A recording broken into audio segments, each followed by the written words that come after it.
نحمدہ و نصلی و نسلم علی خاتم النبیین جزا اللہ عنا سیدنا محمد و اہل۔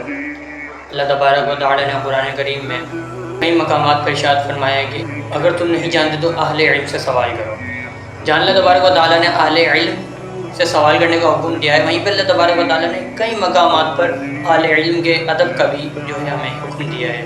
نبی پاک صلی اللہ علیہ وسلم کی تعلیمات ہمیں یہ سکھاتی ہیں، علم حاصل کرنے والوں خاص طور پر جو علماء کرام ہیں، ان کی ادب و تعظیم بہت ضروری ہے۔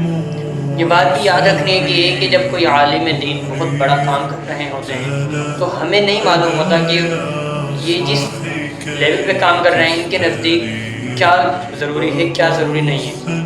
نہ ہمیں اس کا اختیار ہے کہ ہم جا کر ان سے کہیں کہ آپ ایسے نہیں ایسے کام کریں۔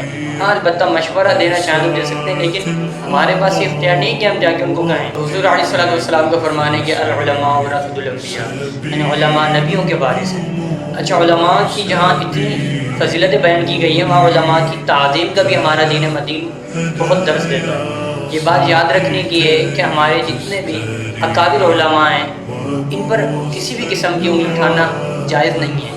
نبی پاک صلی اللہ علیہ وسلم کے یہ مقرب لوگ ہیں جو اس وقت ہمارے اکابر ہیں۔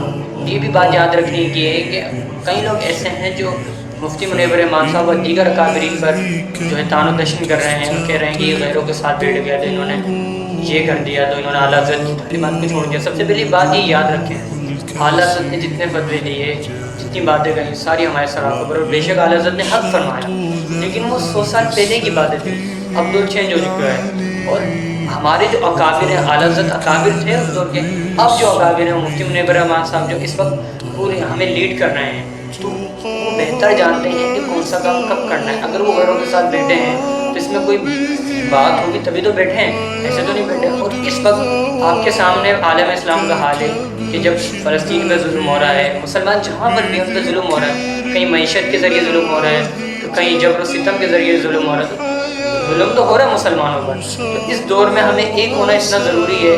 اب لوگ یہ اعتراض کرتے ہیں کہ مفتی منیب الرحمان صاحب غیروں کے ساتھ کیوں بیٹھ رہے ہیں، تو مجھے بتائیں کہ اگر آپ ایک گاڑی میں سفر کر رہے ہیں اور آپ نے کراچی سے فرض کریں لاہور جانا ہے، آپ کو راستے کا علم نہیں ہے، تو ایک ڈرائیور ہے جو آپ کو کراچی سے لاہور لے کے جا رہا ہے، اگر اب وہ کوئی راستہ اختیار کرتا ہے تو آپ کیا یہ بولتے رہیں کہ بھائی اس راستے سے کیوں لے کے جا رہا ہو، اس راستے سے لے کے جا رہا ہو؟ کیوں بولیں؟ ہم اس لیے نہیں بول سکتے کیونکہ ہمیں پتہ نہیں ہے کہ بھائی ڈرائیور جس راستے سے لے کے جا رہا ہے ڈرائیور ہے۔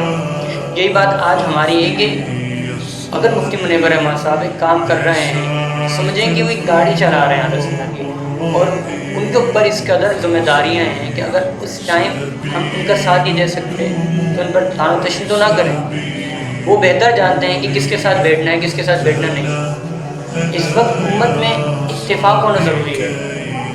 نبی پاک صلی اللہ علیہ وسلم کی تعلیمات بھی ہمیں سکھاتی ہے کہ ہمیں اتفاق کر کے رہیں، نہ کہ لڑ جھگڑ کے رہیں۔ بالکل ہمارا بھی موقف وہی ہے، ان کے ساتھ تعلق ہماری شریعت ہمیں منع کرتی ہے، لیکن یہ بات بھی یاد رکھنی چاہیے کہ ہمیں اس بات کا علم نہیں ہے کہ ہمارے اکابر جو کام کر رہے ہیں کہ کس محنت سے کر رہے ہیں، لیکن ہم ان پر طعن و تشنیع کرتے ہیں۔ اسی طریقے سے ہمارے کچھ علماء ایسے ہیں جو جہاد کے بارے میں باتیں کرتے ہیں، اور کچھ ایسے ہیں جو جہاد کے بارے میں بات نہیں کرتے۔ سب سے پہلے تو یہ بات یاد رکھیں کہ علماء کے جتنے بھی معاملات ہیں عوام کو اس میں کوئی عمل دخل کی اجازت نہیں ہے۔ اس وقت امت میں اتفاق ہونا بہت ضروری ہے، جہاد کے لیے بھی ہم میں اتفاق ہونا ضروری ہے۔